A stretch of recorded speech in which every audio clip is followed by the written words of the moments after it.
The nightly threshold where mental peace is lost or restored. She lay there at 3 a.m., eyes open, staring at the ceiling. The room was silent, but her mind was screaming. Tomorrow's meeting, yesterday's argument, the email she forgot to send. Sleep felt like a country she used to visit, a place she could no longer find on any map. Maybe you know this feeling. That exhaustion so deep it burns.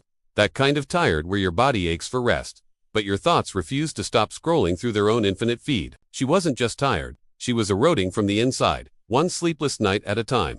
Because here's what most of us don't realize until it's too late. Sleep isn't just rest. It's the night shift where your brain repairs what the day broke.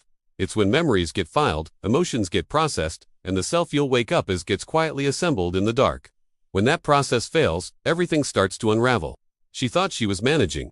Coffee for the fog, productivity apps for the scattered focus, meditation apps for the anxiety. But no app can replace what happens when you finally surrender to sleep. No amount of willpower can substitute for the restoration that occurs when consciousness fades and the deeper work begins. The science is quieter than we'd expect, but more devastating. Sleep deprivation doesn't announce itself with sirens, it whispers. First, it's just harder to remember names. Then decisions feel heavier, like choosing between two identical doors in a dream. Emotions amplify. A small frustration becomes rage, a gentle sadness becomes despair. Researchers at UC Berkeley discovered something unsettling. After just one night of poor sleep, the amygdala, the brain's emotional alarm system, becomes 60% more reactive. Without adequate rest, we essentially lose our emotional shock absorbers. Every bump in the road feels like a crash. But it gets deeper. Sleep is when the brain literally cleanses itself. There's a system, the glymphatic system, that activates primarily during deep sleep. It flushes out toxic proteins that accumulate during waking hours, including beta-amyloid, the same protein linked to Alzheimer's disease. Miss enough sleep, and you're not just tired. You're marinating in your own neural waste. She didn't know any of this at first. She just knew something was breaking. Her relationships felt strained, though nothing had really changed. Her work felt impossible, though the tasks were the same. Her reflection in the mirror looked hollow, a stranger wearing her face. She blamed herself, blamed her discipline, blamed her capacity. Never once did she blame the 7 nights of fractured, insufficient sleep that preceded each terrible day. What would it feel like, she wondered, to wake up actually rested? Not just less tired, but restored. To meet the morning with clarity instead of dread.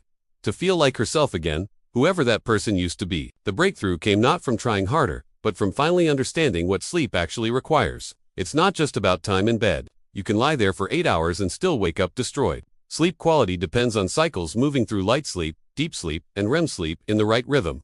Interrupt those cycles, and you rob yourself of the specific restorations each stage provides. Deep sleep is where the body heals, where growth hormone releases, where the immune system strengthens. REM sleep is where emotional processing happens, where the day's experiences get woven into memory, where creativity sparks.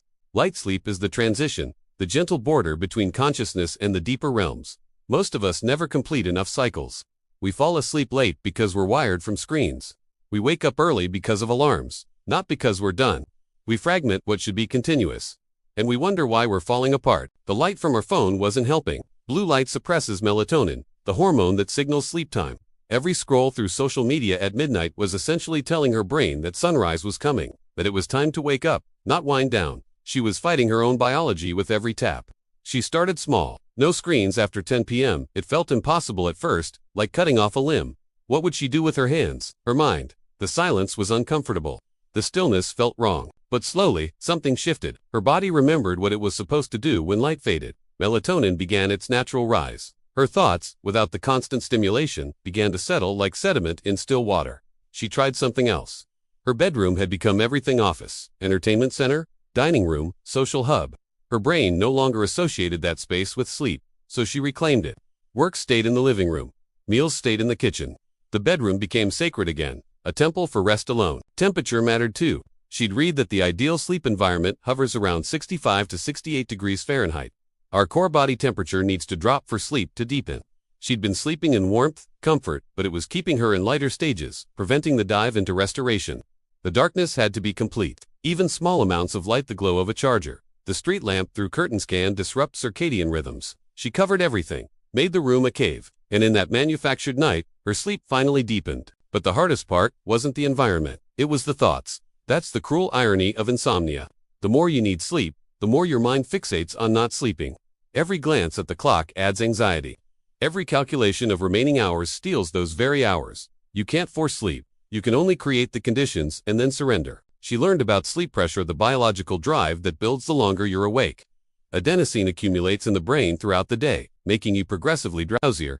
Caffeine works by blocking adenosine receptors, creating an artificial alertness that ultimately makes the crash harder. She stopped drinking coffee after 2 p.m. The afternoon was harder for a while. That 3 p.m. slump, more pronounced. But her evenings became calmer. And when bedtime came, sleep pressure had built naturally, organically, the way it was designed to. What surprised me most wasn't just how blackout curtains and a white noise machine changed my routine, was how I started feeling time again. This isn't a recommendation, just something that reminded me what stillness feels like. I'll leave the link below if you want to explore what I mean. The transformation wasn't immediate. Not a switch, but a slow sunrise. After the first truly good night, she felt human. After a week, she felt capable. After a month, she felt like she'd returned from exile, rejoining a world she'd been watching through fogged glass. Her memory sharpened, names came easier, conversations flowed without that desperate grasping for words. Decisions felt natural again, not like navigating a maze blindfolded. The emotional storms calmed. She could feel sadness without drowning, could experience frustration without fracturing. Sleep, she realized, wasn't just recovery, it was the foundation of everything else. Meditation works better when you're rested. Exercise is possible when you have energy. Relationships thrive when you're not constantly irritable and withdrawn. Productivity emerges naturally when your brain can actually think. We treat sleep like it's optional, like it's something we do when everything else is finished. But it's the opposite. Sleep is the platform upon which everything else stands. Remove it, and the whole structure collapses. Slowly at first, then all at once. The content is for educational and informational purposes only. It does not constitute medical, financial, or professional advice and should not be used as a substitute for guidance from qualified professionals. All decisions made based on this content are the sole responsibility of the individual. She still has hard nights. Stress happens, life intrudes, but now she knows what's happening. When sleep fragments, she doesn't spiral into self-blame. She understands the mechanism, treats the cause, not just the symptom, protects her rest like it's sacred, because it is. When she wakes now, the morning light doesn't feel like an assault, it feels like possibility. The day ahead isn't a mountain to survive, but a landscape to explore. And somewhere in that shift from dread to readiness, she found what she'd been searching for all along. Not perfection, not endless energy, just herself, whole again. The world looks different through rested eyes. Colors are brighter, sounds are clearer. The fog lifts, and you remember what it's like to be present, not just enduring. Sleep restores more than the body. It restores your sense of being alive, not just existing. She looked at her phone one morning, checked the time, 7 hours. Uninterrupted, complete, and when she set it down, it wasn't the screen that felt different. It was her mind, clear, calm, ready. Maybe rest was never the opposite of progress. Maybe it was the only way progress ever happened at all. Tell us what moment hit you the hardest, and where in the world you're watching from. See you in the next reflection.